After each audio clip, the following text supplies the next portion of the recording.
ଗୌତମ ବୁଦ୍ଧ, ଯାହାକୁ କି ବୁଦ୍ଧଦେବ କୁହାଯାଏ ଏବଂ ଭଗବାନଙ୍କର 10 ଅବତାର ମଧ୍ୟରେ ମଧ୍ୟ ଜୟଦେବ, ଯେଉଁ ଭକ୍ତ କବି ଜୟଦେବ ତାକୁ ସ୍ଥାନିତ କରିଛନ୍ତି।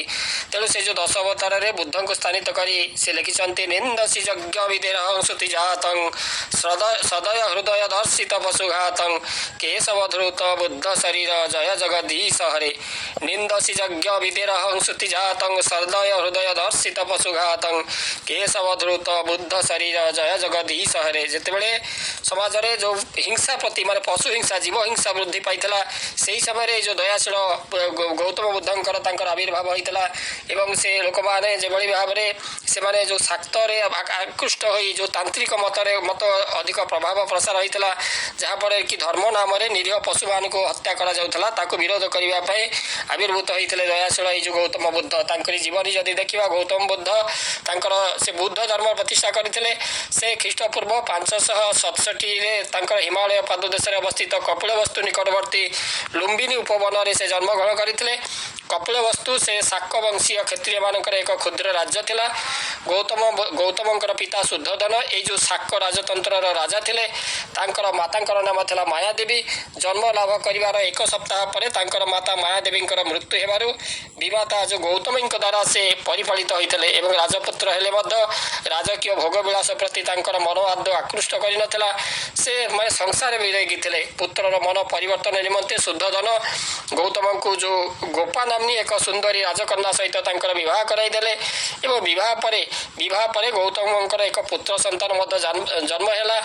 ଏବଂ ଏହିସବୁ ସତ୍ତ୍ୱେ ଗୌତମଙ୍କର ମନ ମଧ୍ୟ ପରିବର୍ତ୍ତନ ହେଲା ନାହିଁ ଏବଂ କପିଳବସ୍ତୁ ନଗର ପରିଭ୍ରମଣ କଲାବେଳେ ଗୌତମ ଏକ ଜରାଗ୍ରସ୍ତ ଏବଂ ଏକ ରୁଗ୍ଣ ବ୍ୟକ୍ତି ଏବଂ ଏକ ଶବ ଦେଖିବାରୁ ତାଙ୍କରି ମନରେ ଗଭୀର ଦୁଃଖ ଅନୁଭବ ସେ କଲେ ଏବଂ ମନୁଷ୍ୟର ଜନ୍ମ, ବାର୍ଦ୍ଧକ୍ୟ, ରୋଗ, ଦୁଃଖ, କ୍ଲେଶ, ମୃତ୍ୟୁ ଇତ୍ୟାଦି ବିଷୟ ଚିନ୍ତା କରି ସେ ଦୁଃଖରେ ଅଭିଭୂତ ହୋଇପଡ଼ିଲେ। ଯେ ମନୁଷ୍ୟ ଜନ୍ମ ଲାଭ କଲେ ତାଙ୍କୁ ଦିନେ ବାର୍ଦ୍ଧକ୍ୟ ତାଙ୍କୁ ରୋଗଗ୍ରସ୍ତ କରିବ, ମାନେ ସେ ବାର୍ଦ୍ଧକ୍ୟ ହେବେ, ବାର୍ଦ୍ଧକ୍ୟରେ ନଇଁ ପଡ଼ିବେ ଏବଂ ଶେଷରେ ତାଙ୍କର ମୃତ୍ୟୁ ହେବ। ତେଣୁ ଏଇ ଯେଉଁ ଶରୀରର ମୂଲ୍ୟ କ'ଣ? ଶରୀରରେ ଯଦି ଈଶ୍ୱର ସାଧନା ନ କରିବ, ଯଦି ପରମ ସତ୍ୟକୁ ଯଦି ଜାଣି ନ ପାରିବ, ତାହେଲେ ଏଇଭଳି ଭାବରେ ବାରମ୍ବାର ଜନ୍ମ ମୃତ୍ୟୁ ଚକ୍ରରେ ଘାଣ୍ଟି ହେବାକୁ ପଡ଼ିବ। ତେଣୁ ମନୁଷ୍ୟର ଜନ୍ମ, ବାର୍ଦ୍ଧକ୍ୟ, ରୋଗ, ଦୁଃଖ, କ୍ଲେଶ, ମୃତ୍ୟୁ ଇତ୍ୟାଦି ବିଷୟ ଚିନ୍ତା କରି ସେ ବହୁତ କଥା ଚିନ୍ତା କଲେ।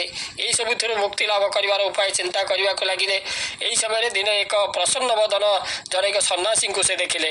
ସନ୍ନ୍ୟାସ ବରଣ କଲେ ଦୁଃଖରୁ ତ୍ରାହି ମିଳିବ ବୋଲି ସେ 29 ବର୍ଷ ବୟସରେ ଦିନେ ନିଶାର୍ଦ୍ଧରେ ସାଂସାରିକ ମାୟାବନ୍ଧନ ଛିନ୍ନ କରି ସମସ୍ତଙ୍କ ଅଗୋଚରରେ ସେ ରାଜପ୍ରସାଦ ତ୍ୟାଗ କରିଥିଲେ ଏବଂ ଏଇଭଳି ଭାବରେ ଗୌତମ ବୁଦ୍ଧଙ୍କର ମାନେ ପରିନିର୍ମାଣର ଅଳ୍ପ କାଳ ମଧ୍ୟରେ ବୌଦ୍ଧ ଧର୍ମ ସମଗ୍ର ଭାରତବର୍ଷରେ ପ୍ରଚାର ପ୍ରସାର ଲାଭ କରିଥିଲା ଏବଂ ବିଶେଷ କରି ଖ୍ରୀଷ୍ଟପୂର୍ବ 3ୟ ଶତାବ୍ଦୀରେ ମୌର୍ଯ୍ୟ ସମ୍ରାଟ ଅଶୋକଙ୍କର ପୃଷ୍ଠପୋଷକତାରେ ବୌଦ୍ଧ ଧର୍ମ କେବଳ ଭାରତରେ ନୁହେଁ, ଭାରତ ବାହାରେ ଯଥା ପଶ୍ଚିମରେ ଗ୍ରୀସ୍ ଦେଶଠାରୁ ପୂର୍ବରେ ବ୍ରହ୍ମଦେଶ ଯାହାକି ବର୍ତ୍ତମାନର ମିଆଁମାର ଏବଂ ଦକ୍ଷିଣରେ ସିଂହଳ ଯାହାକି ବର୍ତ୍ତମାନର ଶ୍ରୀଲଙ୍କା ପର୍ଯ୍ୟନ୍ତ ତାହା ପ୍ରସାରିତ ହୋଇଥିଲା।